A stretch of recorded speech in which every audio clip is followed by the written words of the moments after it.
It is the year 1238, an early spring morning still gripped by winter's claws. In a battered Russ's town on the Volga's edge, silence thickens before the storm. Frost clings to stone ramparts, river ice splinters against timber watchtowers, smoke curls from struggling hearths and crawls along the walls like wary ghosts. The sky is a washed-out gray, pierced by the shifting, inky silhouettes of Mongol horsemen gathering beyond the fields. The chilling thud of distant battering rams and the snorts of armored horses send shivers down the spines of townsfolk. Marek, a 24-year-old scribe pressed into service, stands between two grim Mongol guards below the main gate, his breath fogging in the bitter air.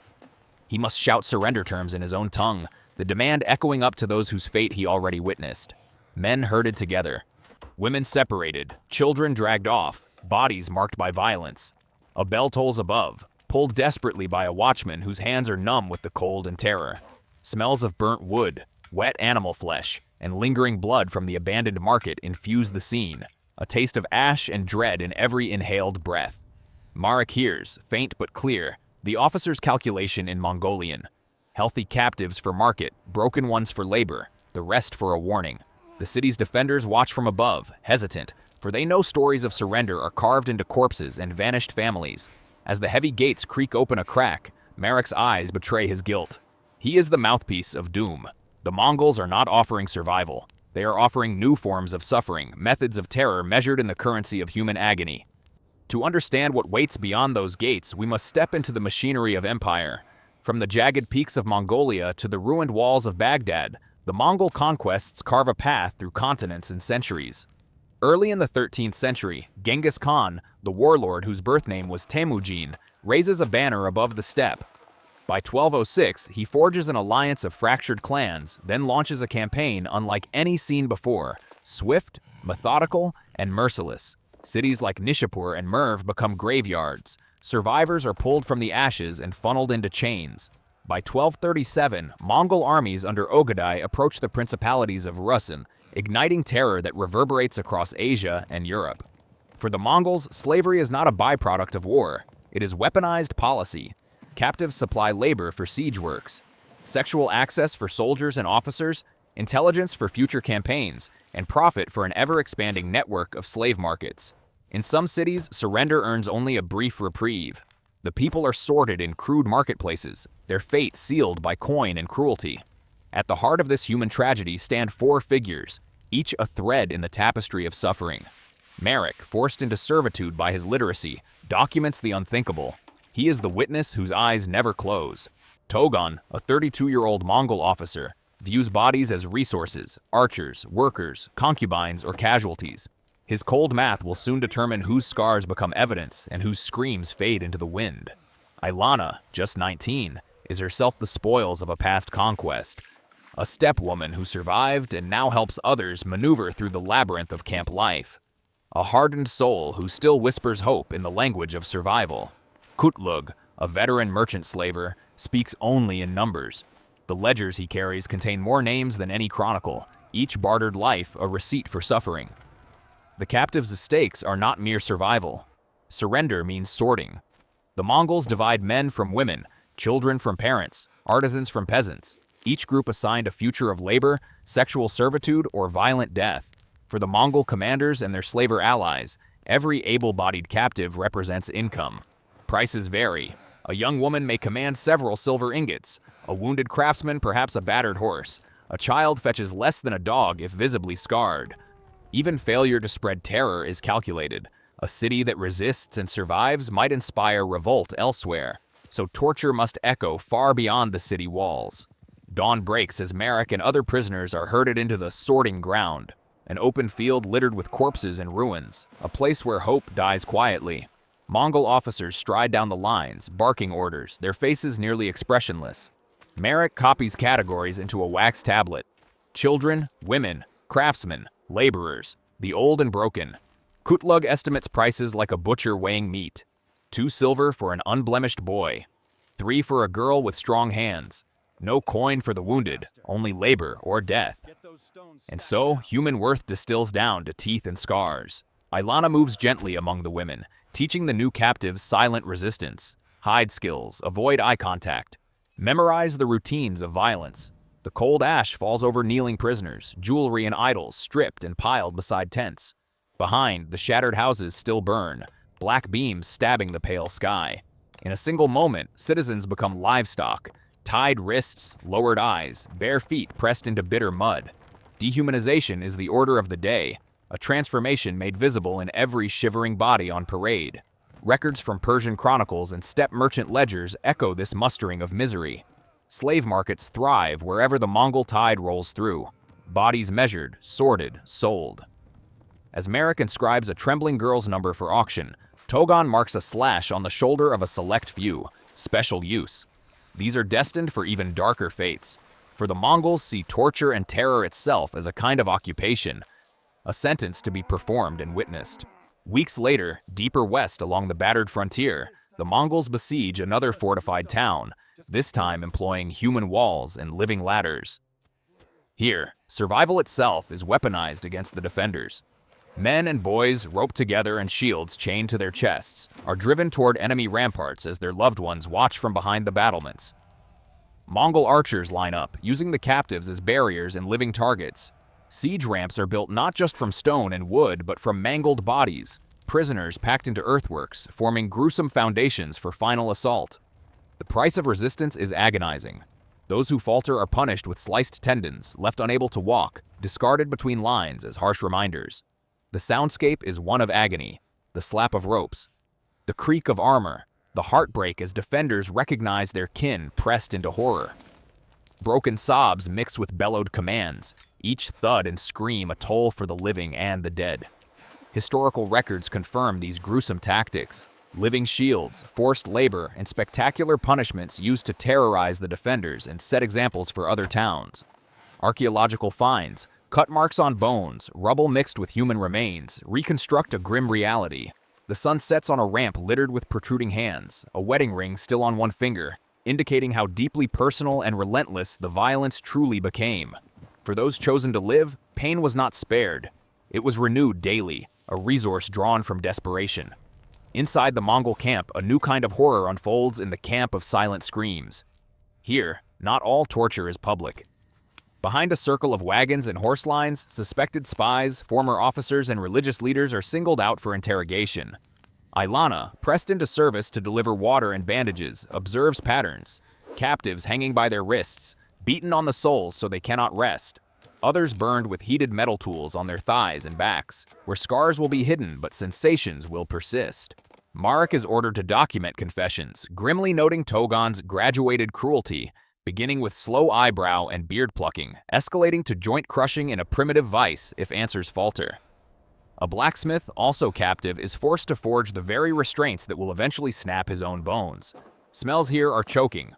Boiled leather, blood, burned hair, and unwashed bodies blending into a miasma that clings as tight as fear itself. The camp's ordinary life continues nearby, the sour tang of fermented mare's milk wafting on the breeze, a nightmarish contrast to the suffering cocooned within. Military manuscripts and forensic studies back up these tortures, describing mutilations meant to instill obedience and extract information, a cruelty not born of chaos, but policy. Marek listens as Ilana whispers warnings. Give them only what they already know. Save the rest. It is here, in the hidden corners of pain, that tiny seeds of resistance begin to sprout. Words of defiance tree roots beneath the surface. The end of a campaign brings the price of a body, an accounting of loss and profit. Near a vital trade route, Mongols and their merchants set up a makeshift slave market. Kutlug's ledgers unfurled for the grim tally. Each captive is logged by origin, age, skill, scars, priced against silver, livestock, or precious metals. Marek is recruited for basic calculations. A healthy adolescent girl is worth many months of a soldier's pay, but a laborer missing fingers fetches only a fraction. Buyers pick at the captives, prying mouths, inspecting hands, poking scars. Discipline marks become bargaining chips. A rejected child, failed prophet, leads to punishment. Her mother beaten for all to see, a demonstration of how dissent and weakness are handled. Shackles bite into abraded wrists and ankles, cold metal rubbing against flesh hardened by forced marches. Between prodding and bidding, the captives absorb the humiliation. Touched, inspected, branded, their pasts erased and futures bartered away. Economic records and Mongol documents bear out the truth. Large-scale slave markets, intricate pricing structures, and a relentless drive to convert suffering into revenue. Ledgers are objects of horror in themselves, blank spaces at the end of some entries where fate is vague. The people sold, lost, unrecorded, vanished into far-off households and brothels. Marek notices the silence in these ledgers, the pain that statistics cannot trace. The 3 days without law are another chapter in systemic horror. Following some Mongol victories, an official reward gives the soldiers 3 full days of unchecked violence. Looting, killing, rape. Order is suspended, all rules vanish except the brute will of the conquerors. Ilana, forced to work for high-ranking officers, sees the cruelty unravel. Organized rape and public humiliation as soldiers claim women and children in streets, still echoing gunfire and screams. Men who defy soldiers are executed slowly, their bodies made into warnings, flayed, beaten, or staked in the open. After chaos, those left alive scrub blood from the stones, rebuilding shattered lives amid soot and ash. Chroniclers recount these grisly traditions, the 3-day reward for conquests, a policy not of impulse but of order and ideology. Archaeologists have found layers of burn and destruction, confirming the scale and method behind the violence. After the 3 days, the slow horror begins. Survivors assigned to labor, carrying water and stone over blood-stained streets that memory cannot clean. Months pass, and slow punishments, quick lessons become a lesson in terror. Along caravan roads, escape attempts are inevitable. Slaves run, recaptured within hours by mounted guards. Togon demands a lesson, not a simple death, but a drawn-out agony. Captives are lashed to posts behind carts, forced to run with the convoy, legs breaking, skin tearing. Horses trample those who stumble. The ground is marked with blood and bits of skin, each gasp and cry recorded not in writing but in memory. The survivors are displayed at camp stops, their wounds a warning, their groans a chorus that fills the night. Branding comes next, heated arrowheads pressed into flesh, marking ownership. Pain and infection follow, and most never recover fully. Archaeological studies describe burns, healed and unhealed fractures, punishment scars on bones pulled from Mongol-affected sites. Marek and Ilana quietly share words of encouragement, hidden breadcrumbs, secret signals. They want pain to be the only language, she whispers, but we learn to speak around it. There is no open revolt, but resistance endures, silent, stubborn, and slow. For some, this defiance grows stronger. In Whispers of Resistance, Ilana begins to build tiny networks, teaching new captives which routines to avoid, passing food and stolen tools from hand to hand under cover of darkness. Marek edits the official records, marking some slaves sold or dead, when he has actually helped them escape into caravans friendly to their cause. When a group sabotages weapons wagons by loosening bolts, a distant town is able to evacuate in time, but retribution is savage. Punishments are brutal. Tongues cut from those who spoke lies. A scribe's writing, fingers removed to erase his story. Yet legends of resistance spread. Quiet voices passing survival lessons like sacred tales. Every sensory detail is a thread in this tapestry. Rough bread crusts passed in secret, cold blades pressed into shaking hands, frostbite gnawing at fingers nimble enough to untie wagon knots. And always, the horror persists, but hopes flicker, brief flashes of courage and humanity amid despair. Centuries later, forensic archaeologists will unearth fractured bones with marks of violence, stories etched in the marrow, numbers on ancient bone ledgers, myths woven into place, names in haunted ruins. To this day, the Mongol system of slavery and torture remains a shadow haunting the crossroads of Eurasian memory. Bones and ledgers, ruins and stories bear witness. But it is the lost voices, the Mareks, the Ilanas, the unnamed thousands who built their own resistance in silence, passing wisdom, pain, and survival forward, generation to generation. Centuries after the terror fog dawns and ash-filled twilights of Mongol conquest, the physical and documentary record is unearthed piece by agonizing piece. The land itself is a wounded ledger, and what it reveals is a history that empires tried very hard to erase. In a field outside the old Russia's city of Kozelsk, archaeologists unearth bones in thick, tangled layers.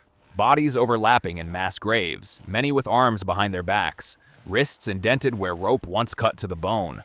Most chilling are the fractured shafts of humeri and femurs. Forensic study shows most blows struck while the victims were still alive. On the craniums, deep notches and severe blade wounds tell of executions. while others display patterns of deliberate mutilation. Ears sheared clean, teeth knocked out, jawbones cracked by blunt force.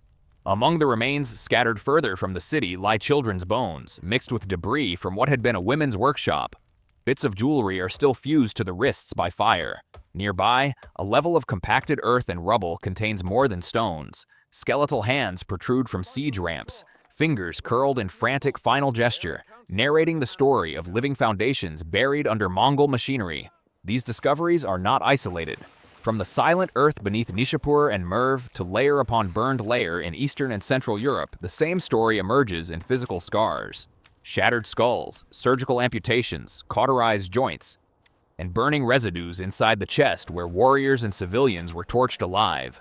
The violence was not mindless. It was managed and deployed for maximum psychological effect, each wound an advertisement of empire. But the bones do not speak alone. Persian chroniclers, men like Juvayni and Rashid al-Din, describe Mongol assaults where the survivors, almost exclusively women and children, are claimed as continent-spanning spoils. They divide the living as one divides sheep and cattle, one scribe laments, and sell the young and fair as far as the pillars of the West.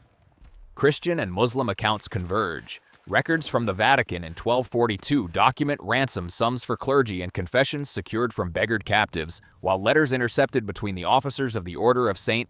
John speak in horror of stripped cities, whose people vanished as if into air, though their cries never ceased within the walls of our halls. Steppe merchant ledgers, rescued from fire or copied into later account books in Tabriz and Samarkand, are chillingly precise. In one, the value of an adolescent girl, Rada, aged 15, flaxen hair without blemish, is triple that of an injured farmhand. Occupational skills are cataloged. A scribe, a woodworker, a brewer, each sold at market rates, each with brief notations, obedient under duress, marked by previous master, disposed as discipline. Many lines end with a single silent letter, D for dead. There are other trails, the genetic inheritance of trauma. Modern DNA studies show that a huge fraction of the male population across Central Asia shares ancestry with a house of Mongol Khans. Rape was institutionalized alongside slavery. Sexual exploitation was a tool of both policy and personal enrichment. The genetic record, stripped of romance, is a map of conquest by force. One line, multiplying while so many others were erased, testifies to a world where power could shape the very bodies of generations yet to come. Yet perhaps most telling is the silence. How entire cultures remember the horror and how they try not to. In half-remembered folktales from the plains of Hungary, children are warned that there are riders who take your name, your tongue, and your eyes. In Kazakh villages, old women recount how ghosts drift between the ruins of burned watchtowers, chained by what they saw. Russian place names still echo with lost cities. Villages vanished in a single storm of horse and flame, remembered in nothing but a ruined well or a worn brick, handed down in stories that rarely leave the home. In Turkish, Persian, and Tatar, words for slave became so embedded in colloquial language that even freedom had to be described in its negative, what a person was not, instead of what they were. But as the centuries passed, imperial chroniclers, textbook authors, even modern romanticizers of Mongol world-building, gradually skipped over these dark economies. Metal and silk, trade routes, and postal stations became the sanitized legacy, while slavery, rape, and systematic torture faded from the taught curriculum. The bones, the ledgers, and the silent evidence resisted, a ghostly counter-narrative always ready to surface when someone disturbed the right layer in a ruined city or followed an account book's blood trail to its forgotten margins. Still, for the living, the terror never became simply a fact of history. After the fall of one campaign city, there were no men left to farm. Women carried stones in place of sons. Children became barter instead of inheritors. Population collapse haunted every city in the Mongol path. Fields went wild, trade routes rerouted, and the practice of keeping teaching corpses, those left bound at city gates for months to rot as warning, became a folk horror that shaped local law for generations. Slave-taking was not an accident. It was structure, intent, and ideology.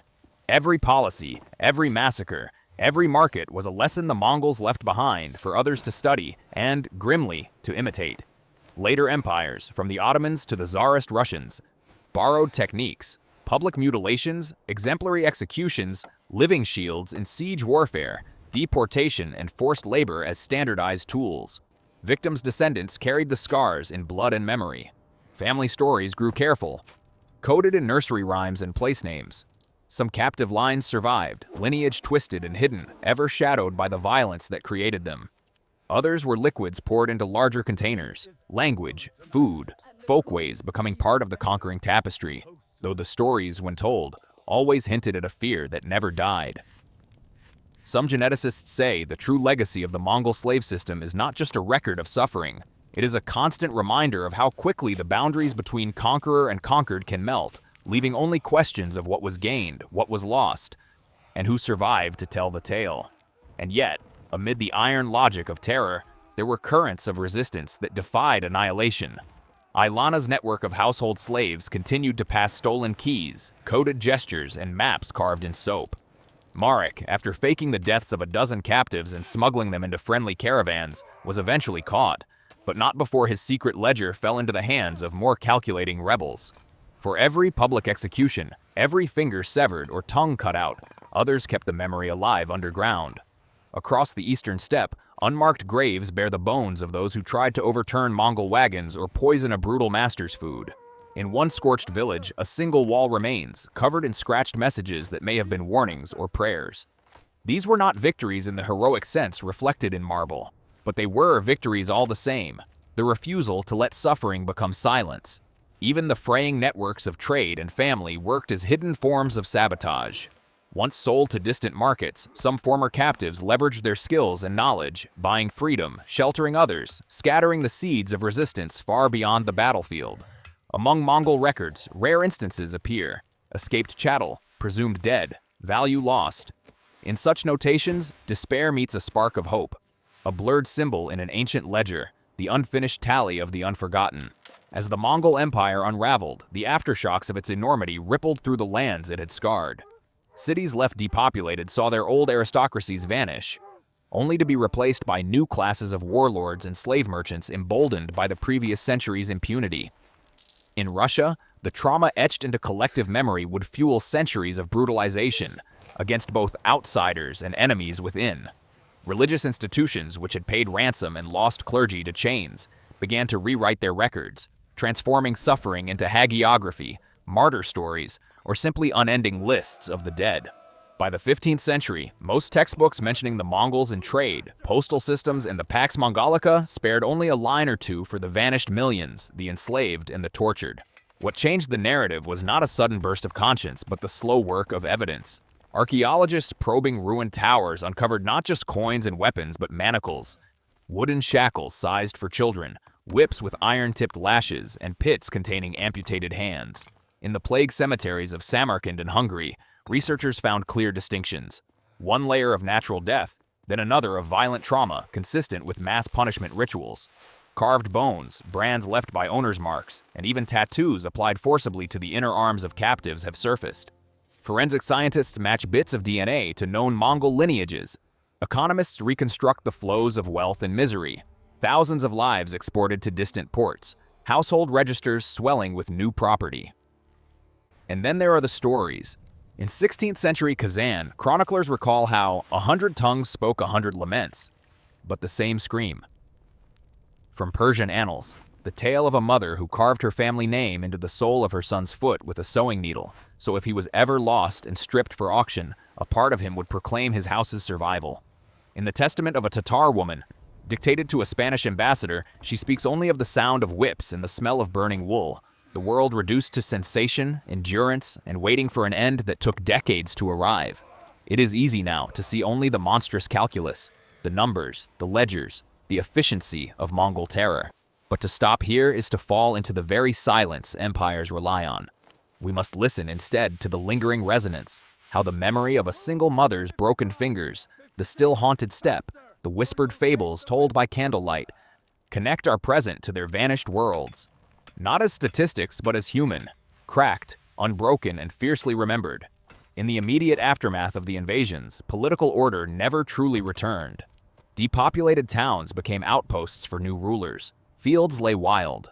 In one city, it took almost 100 years before the population returned to a tenth of what it had been.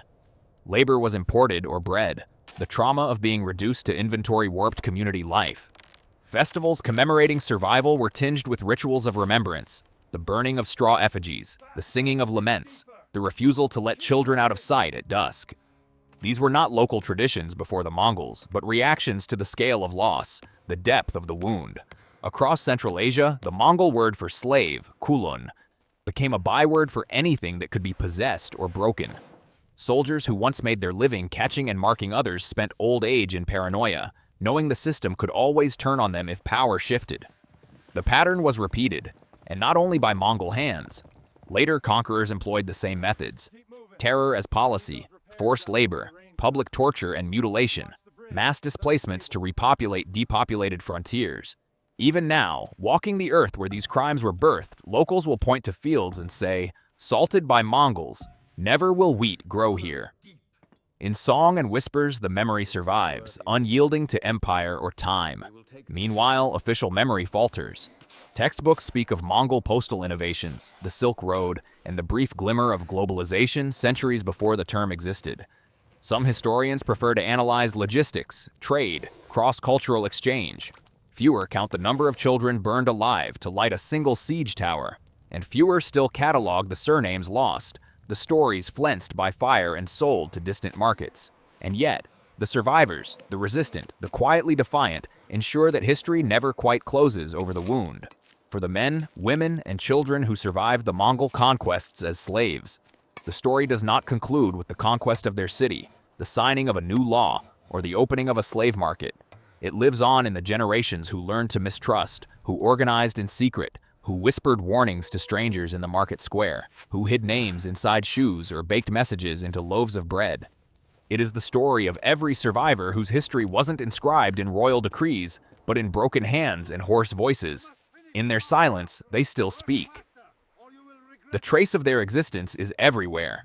The fracture lines on mass gravebones, the wordless lullabies of the steppe, the melancholy in overcrowded city quarters where nobody remembers why they look east at dusk. Shards of clay tablets, battered slave collars, the occasional gold ring that slipped from a terrified hand as the city burned. All are grave goods, all are evidence. They are the testimony that endures when all scrolls have been burned. Tell us in the comments what struck you most: the relentless cruelty of the sorting ground, the perverse ingenuity of the torture camp, or the courage laced through every act of small, silent rebellion. Which forgotten figure, scribe, captive, merchant, or executioner should we exhume from the shadows in a future exploration? Your voice helps us dig deeper, assemble the broken bones of the past into a story worth remembering. For more buried truths, more testimonies long hidden and nearly erased, subscribe to Epoch Ensemble, where history's ghosts are finally given the stage they always deserved. Remember, the men on those walls thought surrender would save them from death. But for the countless slaves of the Mongol conquests, death was not what they escaped. It was, sometimes, what they were taught to envy. In the echo of their silence, history shudders. The lesson does not end.